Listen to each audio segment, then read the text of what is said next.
Hello, everybody. I hope everybody's doing well. We're starting chapter 5 today. And before we get into the nitty gritty of the chapter, which is about exponential and logarithmic functions, I would like to start on the concept of inverse functions. And inverse functions.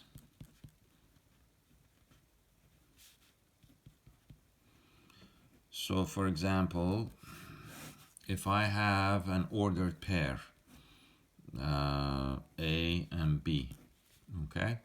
If I write it as B comma A, that's the inverse. When you switch X and Y, then those are the inverses of each other. Now, there is one concept of one-to-one functions which relates to inverses. Sorry, my camera is bouncing all over the place. We call a function that is one-to-one as if every element in the range corresponds to only one element in the domain. So when you switch them, if the range and the domain only corresponds, if the element in the range corresponds to only one element in the domain, then we call it one-to-one function. This is on page 428. Now, how do we find inverses of a function? Okay, so let's say I have a function that is called f of x. I mean, the name of the function is f, and it's in terms of x. First of all, the symbology for it is this. So if I have this little -1 on the top, that's a symbol for inverse functions. It's not a power of -1, it's just a symbol, okay, that looks like a power. Okay, so let me do one example from page 436. Page 436, number 30, which is g of x equals x minus 4. Now, we want to find the inverse of this function. That is, we want to find what is g inverse of x. So the first thing you do, well, first of all, this is your y, right? So g of x is your y, or f of x, or whatever. So I can write it as y equals to x minus 4. So the first thing you do, you switch x and y, just like we did here. You see, this was your x, this was your y. To get the inverse, we switched. So I'm going to put x equals to y minus 4. So I'm switching x and y. And then you solve for y. So how do I solve for y? I'm going to add 4 to both sides, so to get y by itself. So I'm going to get y equals to x plus 4. So this is my g inverse. This is the inverse function. Or this is the inverse of the g function, x plus 4. Now, if you want to know whether your inverse is a function as well, we do what we call the horizontal line test on the original function. So if the original function, can we graph the original function? What's a linear function? Slope-intercept form. So I can, the y-intercept is -4. And the slope is 1 over 1. It's positive, so I know the line is rising 1 unit up, 1 unit to the right. So this is the graph of g of x. Now, if I draw a horizontal line, and if I only intersect my graph once, then the inverse of this function is also a function, and it's also one-to-one. So this is a one-to-one function, and the inverse of it is a function as well.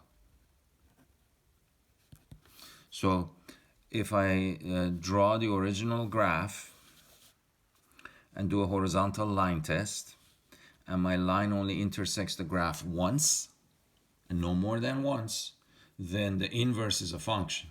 But if it intersects more than once, then it's not a function. So for example, if I had a graph that looked like that, a parabola, and I do a horizontal line test, you see it intersects more than once, right? So the inverse of this graph is not a function. The inverse of this function is not a function because the horizontal line test fails. There is another way of testing whether the inverse is a function or not, and that's if you graph the inverse. So if I graph the inverse, 1, 2, 3, 4, slope is 1 over 1. And here's my line. This is the G inverse line, right? And if I do a vertical line test on this sucker here, if I do a vertical line test, do I intersect more than once? No. Do I intersect more than once? No. So this proves that this is a function. So in order to find out whether your inverse is a function or not, you can graph the original function and do a horizontal line test, or you can graph the inverse and do a vertical line test. Either way proves the same thing. Okay, now let me do one more. Same page, number 32. So this was page 480. I'm sorry, 428. Sorry. So in this problem, I have r of x equals to 3x over 4. And I want to find the inverse. So what do? This is your y, switch x and y. So x equals to 3y over 4. And then solve for y. So you switch x and y, solve for y. So I can cross multiply or multiply both sides by 4. That's a 4, not a 9. So you get 4x equals to 3y. And then if I divide by 3, I get y equals to 4x over 3.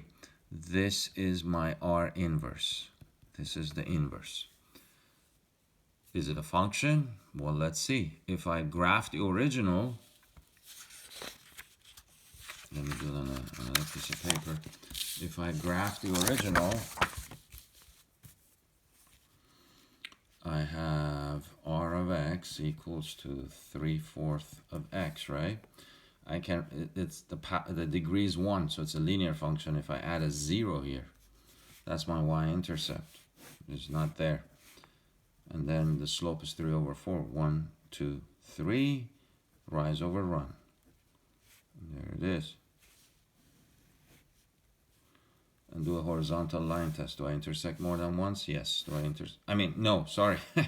Do I intersect more than once? No. So that means the inverse here, this is a function. It's a function. And this guy here is a one-to-one function because we just proved it. Okay, I don't want to spend too much time on this, but I just want you to know the concept of exponential functions. All right. I'm sorry, I'm just mixing everything. Inverse functions, not exponential functions. All right, let's start with exponential functions.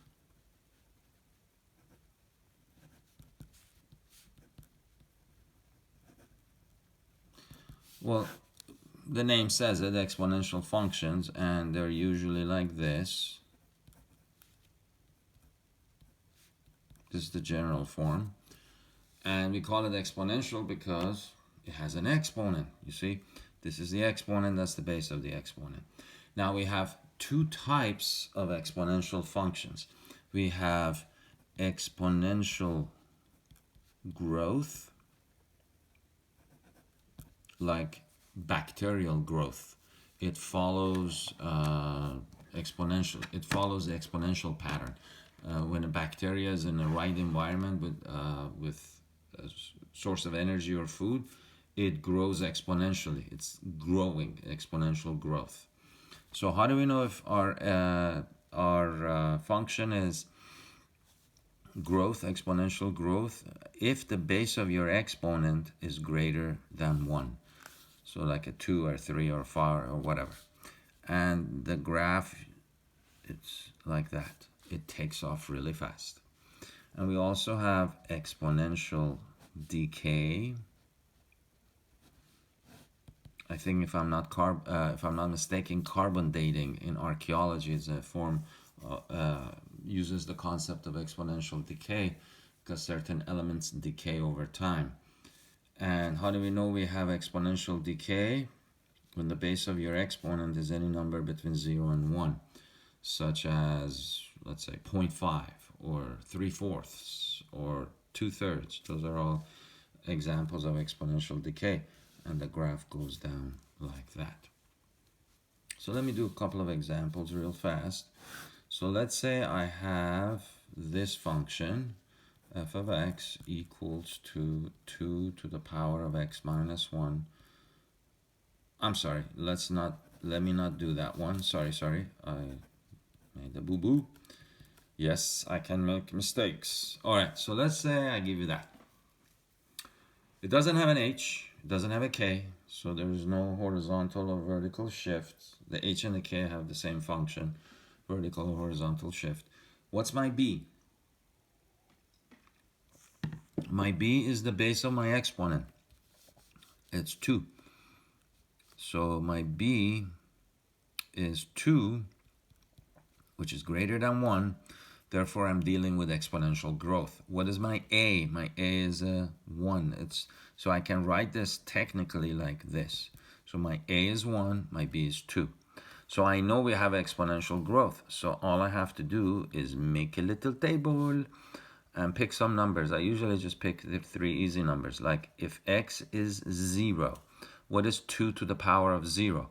Well, remember, anything to the power of 0 is always 1. What if x is 1? What's 2 to the power of 1? 2. What if x is negative 1? Remember, if you have a negative exponent, how do you get rid of it? You flip it. So if x is negative 1, then you get 1/2. You don't get negative 2. Please don't make that mistake. You flip it. So 0 and 1, 1 and 2, negative 1 and 1/2. A little bit here. And there we go. It's exponential growth. Yeah, not bad for my graph that usually sucks. Now, this is your y-intercept, which is 0 and 1. Now, if you go back to this general formula, this value indicates where your horizontal asymptote is. Remember, we talked about asymptote in the last chapter. So exponential growth and decay functions have horizontal asymptotes. So this number indicates where the asymptote is. I don't have that number here. It's just 0. So that means the horizontal asymptote is y equals to 0. Now, why did I put y? Because I just mentioned that exponential and exponential functions have horizontal asymptotes. An asymptote is a line. So if it's horizontal, then the formula has to be y equals to a number. And that number is your k value. If there is no k value, so 0. And where is y equals to 0? Here, that's your x-axis. So you put the equation of the x-axis. So this graph comes very close to the x-axis, but it never touches or crosses it because the x-axis acts as an asymptote. Okay? And please don't take the graph and go up. It doesn't go up, it just goes close. Okay, so that was 1. Let me try 2 more examples. Now, what if we have g of x equals to 1/2 to the power of x? Now, what's the base of your exponent? Base of your exponent is 1/2. That's less than 1. So I'm dealing with exponential decay. Okay, so again, make a table. 0, 1, negative 1. Those are easy ones. So what if x is 0? What's 1/2 to the power of 0? Anything to the power of 0 is 1. What if x is 1? What's 1/2 to the power of 1? 1/2. What if x is negative 1? So if you have a fraction with a negative exponent, what do? We flip it. So this becomes a 2. So here's my graph. Oh, do I have a k value? No, there's no k value here. So the asymptote again is the x-axis, y equals to 0, 0 and 1, 1 and 1 half right there, negative 1 and 2, and voila, there's my graph. Comes very close to the asymptote, the x-axis, but doesn't touch or cross it. Okay, very good.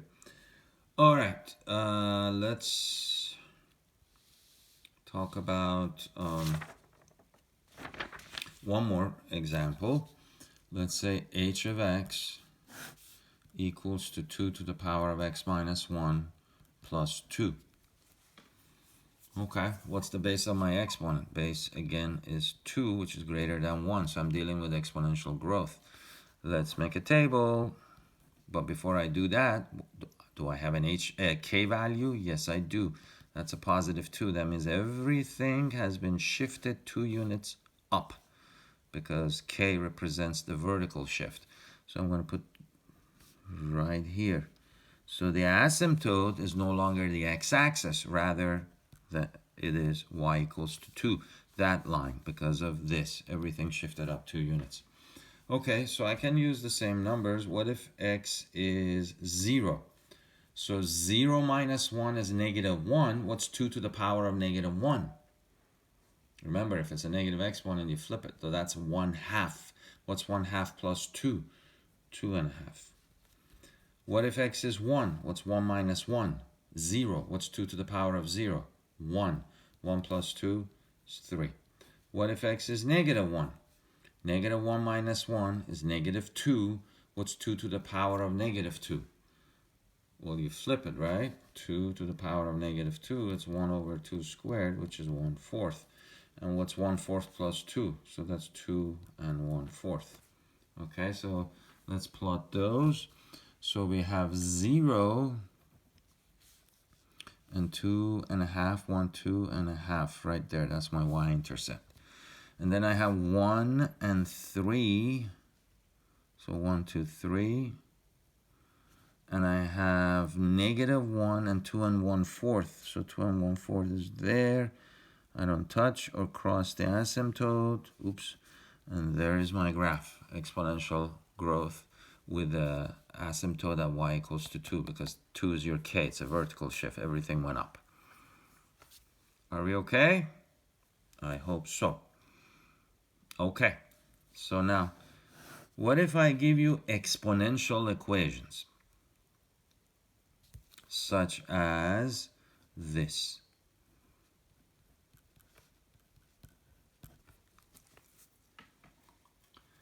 How do I solve for x? So I'm solving exponential equations. So how do we solve for x? We do this. Well, first of all, if you have, let's say,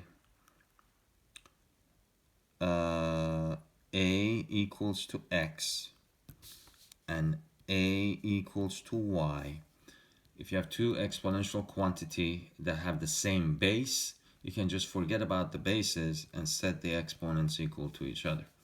So remember that. Okay, so I have this on the left, but I have 81. The bases are not the same. But can I write 81 as 3 to some power? Yes, I can. I can write it as 3 to the 4th. 3 to the 4th is 81. So now you see the bases are the same. So the 3's are like your a's. They're the same. Equal sign in the middle. You can forget about the 3's and say 2x minus 1 equals to 4. Just solve for x. So add 1. 2x equals to 5. And divide by 2. So x equals to 5 halves. Okay?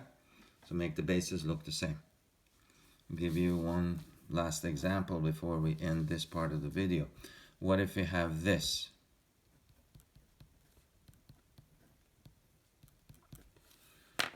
What is e? E is called the natural base number. Natural base number. It is approximately 2.71 ... It goes on forever. I don't know if you discussed this number before. It exists in nature, and it was discovered in the middle of 18th century, if I'm not mistaken, by a Swiss mathematician whose name, if I'm hopefully pronouncing it correctly, was Euler. And he was half blind and wrote about 500 books on mathematics. He was a genius. And in his honor, the natural base number has a symbol of lowercase e. It is on most scientific calculators. So if you look at here in my calculator, it has this, you see, e to the power of x. So if I say e to the power of x, let's say e to the power of 1, what do I get? 2.718, and that's the number. So it's already programmed in your calculators, and I'm sure if you have a smartphone, it's already on that calculator either. Also, I can't talk anymore. Okay, so anyways, so these two bases are the same. I don't have to make them the same, so I can just forget about them and set the exponents equal to each other. So I'm going to add x to both sides, and since I'm moving all the x's to the left, I'm going to move all the constants to the right. Cancel, cancel. I get 2x equals 1, 3 minus 2, divide by 2, and x happens to be 1/2. So I solved the equation, exponential equation. Okay? I'm going to stop right there, and we'll pick up later. Thank you.